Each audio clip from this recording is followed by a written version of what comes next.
dans la cour de la brasserie. Alors c'est une brasserie familiale, historique, parce que moi je suis Raymond Duc, je suis la 4e génération de brasseur. Mon arrière-grand-père était brasseur, mon grand-père était brasseur, il est arrivé ici en 1922. Mon père a pris la suite après la guerre et moi j'ai pris la direction en 1990. Et donc on est l'une des dernières brasseries familiales indépendantes françaises. Il en reste 5 ou 6 à travers la France. Le bâtiment ici, c'était la maison historique quand mon grand-père est arrivé. C'est devenu des bureaux. Et puis de la brasserie historique, il ne reste plus grand-chose. Il reste quelques vestiges. Le pignon d'une grange, le pignon d'un pigeonnier. Et tout le reste, c'est neuf.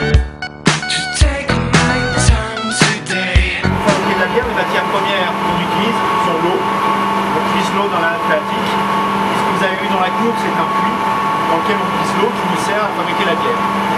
La deuxième matière première, c'est le malt. Alors qu'est-ce que c'est que le malt? C'est de l'orge qui a été transformée, qui a été maltée en malterie. La troisième matière première, c'est le houblon. Le houblon va donner de l'arôme et de l'amertume à la bière. Et après, donc, on a le levure et on a 5 recettes de brassage. J'en ai en vrai, j'en ai un blonde, j'en ai un 6, j'en ai un or et Saint-Doulon. C'est nos 5 recettes de base avec des matières premières différentes. Donc vous avez du malt pâle, donc qui est simplement séché au maltage, donc qui va donner des bières blondes. On utilise du malt, ce qu'on appelle du malt caramel, qui est légèrement torréfié. C'est ce malt-là qu'on utilise pour la fabrication de la Jeanlin, parce que c'est lui qui va donner la couleur ambrée à la bière. Et pour faire des bières brunes ou des bières plus colorées, on peut utiliser du malt comme ça, qui est torréfié, c'est comme du café. C'est des bouteilles 75 centilitres, on tourne à 14 000 bouteilles à l'heure et on en remplit à peu près 5 millions par an. Et je vous disais qu'on fait également des bouteilles 25 centilitres.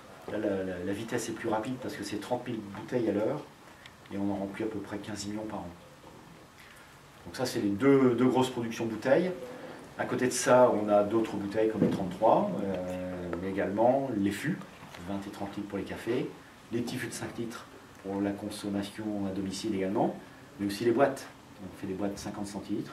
Et les boîtes de 50 centilitres, on en remplit pour 1 million par an.